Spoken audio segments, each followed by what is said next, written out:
सभापती महोदय, लोकांच्या आरोग्याच्या दृष्टिकोनातून हा अत्यंत गंभीर प्रश्न अनेक शहरांमध्ये तयार होत आहे. इल्लीगल कबूतरखाने हे ठिकठिकाणी वाढत चाललेले आहे आणि काही ठिकाणचे काढले देखील आहे. परंतु काही लोकांना जे असं वाटतं की कबुतरांना दाणे घातले पाहिजे, तर कुठेही एखाद्या फुटपाथवर देखील काही लोक येतात आणि कबूतरखाना चालू करतात. तसंच माहीमचा जो LJ रोड आहे तिकडे देखील कबूतरखाना चालू केला आहे. आता उत्तराने माझं अजिबात समाधान झालेलं नाही. त्याच्यातनं अनेक प्रश्न निर्माण होत आहेत. पहिले म्हणजे दादर येथील कबूतरखाना वाहतूक बेट हे पुरातन वास्तू जतन श्रेणी 2 एखादं वाहतूक बेट आहे.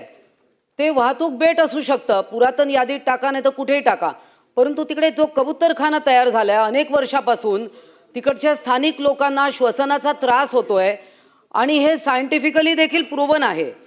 याच्यामध्ये मी काही जर्नल्सचा दाखला देते. Indian journal of allergy, asthma and immunology याच्यामध्ये अनेक रिसर्च पेपर्स आहे की कबुतरांच्या विष्ठेमुळे आणि त्यांचे जे पिसं आहेत, 3 प्रकारचे पिसं आहे. मी इथे अधिकाऱ्यांनी बोलू शकते कारण मी एक प्राणीशास्त्राची अभ्यासक आणि शिक्षिका राहिली आहे. 3 प्रकारचे फेदर्स असतात जे शरीराला लागलेले अतिसूक्ष्म जे फेदर्स आहेत, जे केवळ मायक्रोस्कोप खाली दिसतात, तर ते तुमच्या श्वसन नलिकेत जातात आणि त्यामुळे त्याच्या जी प्रथिने असतात त्याच्यानी ॲलर्जी होते.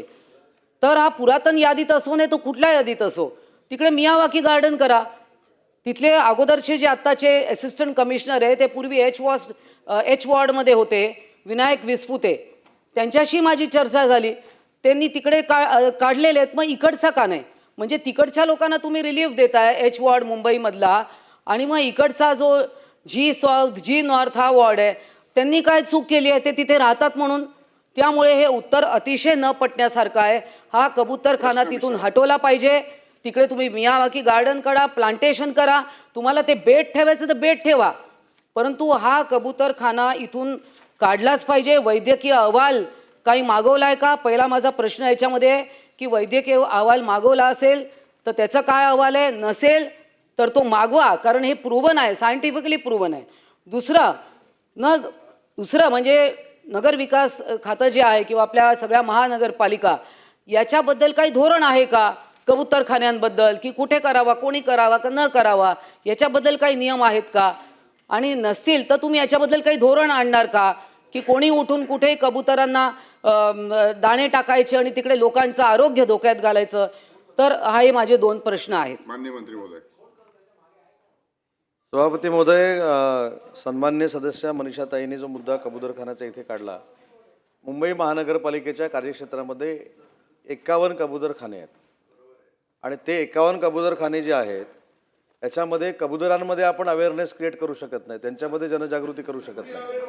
ऐका ना भाई, हा अवेअरनेस माणसांमध्ये निर्माण केला पाहिजे. ताईंनी सांगितलेली गोष्ट खरी आहे की एका ठिकाणी तर आमच्याकडे महानगरपालिकेकडे पुरावे आहेत की आतापर्यंत आपल्याला माहिती होतं की कबुतरं फक्त दाणे खातात, तर पिझ्झा खाणारी कबुतरं देखील गिरगाव चौपाटीला होती, पिझ्झा खाणारी, बर्गर खाणारी. पण तिथं न्यायालयानं निकाल दिला की त्या ठिकाणी जी डेव्हलपमेंट होते त्यासाठी तो कबूतरखाना बंद करा. दादरचा कबूतरखाना देखील 2 वर्ष बंद केलेला होता. त्याच्यानंतर दादर कबूतरखान्याच्या समोर जी बिल्डिंग आहे त्यांच्या ट्रस्टींची एक कमिटी नेमण्यात आली होती. त्याचे अध्यक्ष वॉर्डाचे अध्यक्ष केले होते आणि जर कोण दाणे टाकायला आले तर त्यांच्यामध्ये, भाई मगाशी म्हटलं की त्यांच्यामध्ये जनजागृती करायची की हे दाणे टाकल्यानंतर कबुतरं इथं येतात आणि कबुतरांच्या विष्ठेमुळं श्वसनाचे त्रास होतात. पण हे 2 वर्ष चाललं, पण आता पुन्हा एकदा इथं कबूतरखाना तयार झालेला आहे. महानगरपालिकेला पूर्वीच बैठक घेऊन अशा पद्धतीचे कबूतरखाने बंद करण्याचे निर्देश दिलेले होते, परंतु हे जे प्रामाणिक आहे उत्तर आहे ते कबूतरखाने असे बंद होत नाहीत. ज्या ठिकाणी ताईंनी जसं सांगितलं की धान्य टाकल्यानंतर ती कबुतरं परत येतात आणि अवेअरनेसचा प्रोग्राम देखील आता महानगरपालिकेनं प्लॅन केलेला आहे. आता तो अवेअरनेस प्रोग्राम झाल्यानंतर तरी कबूतरखाने बंद होतात का हे आपल्याला बघावं लागेल. चित्राताई वाघ. अतिशय महत्त्वाचा असा प्रश्न आज मनीषाताईंनी घेतला आहे. माझा तर पर्सनल लॉस झाला आहे. माझी मामी वयवर्ष 53 ही अंधेरीला भरडावाडीमध्ये राहते, स्वर्गीय शीतल सटाणेकर, आणि हिचा मृत्यू हा केवळ आणि केवळ या कबुतरांच्या विष्ठेमुळे झाला आहे. वेस्ट वॉर्डला वारंवार तक्रारी करून सुद्धा त्याची दखल घेतली गेली नाही. याची सुरुवात 2 महिन्यामध्ये सुरुवात झाली आणि येणाऱ्या 1.5 वर्षामध्ये माझी मामी संपून गेली.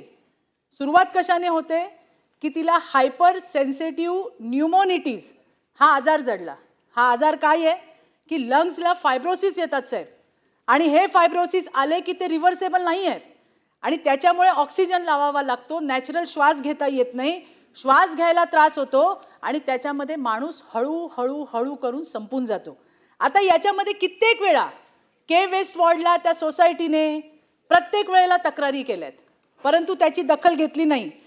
ज्या ठिकाणी ते कबुतरांना धान्य टाकलं जातं तिथं अनवॉन्टेड ग्रोथ या कबुतरांची त्या ठिकाणी होते आणि त्यामुळे धान्य टाकायचं जर बंद केलं तर त्या ठिकाणी कबूतर येणार नाही. म्हणून मला सन्माननीय मंत्री महोदयांना सांगायचं, हा विषय फक्त दादरच्या कबूतरखान्यापुरती मर्यादित नाही आहे. ज्या ज्या ठिकाणी अशा पद्धतीने धान्य टाकण्यात येतं, कबुतरं गोळा केली जातात, मला हेही सांगायचं आहे, माझी मामी तर गेली पण तिच्यासोबत वॉकला ज्या बाकीच्या महिला होत्या त्यासुद्धा त्याच्यातल्या 2-3 जणी आजही या त्रासाने त्या ठिकाणी बाधित आहेत. आणि त्यामुळे मला नम्र विनंती सभापती महोदय करायचं आहे की या ठिकाणी मुंबईच्या सगळ्याच ठिकाणी किंवा राज्यातही जर अशा पद्धतीने कुठे असेल तर हे कबुतरांना धान्य टाकण्यावरती निर्बंध आणण्यात यावं, एवढंच सांगायचं आहे. धन्यवाद सभापती महोदय. सभापती महोदय, सन्मान्य सदस्यांच्या भावना या बाबतीतल्या अतिशय तीव्र आहेत. पुन्हा एकदा महानगरपालिकेला महिन्याभरामध्ये कबूतरखान्यांचा ड्राईव्ह घेण्याचे निर्देश दिले जातील आणि तात्काळ कबूतरखाने बंद करण्याच्या दृष्टीनं महानगरपालिकेनं कारवाई करावी असे देखील निर्देश दिले जातील.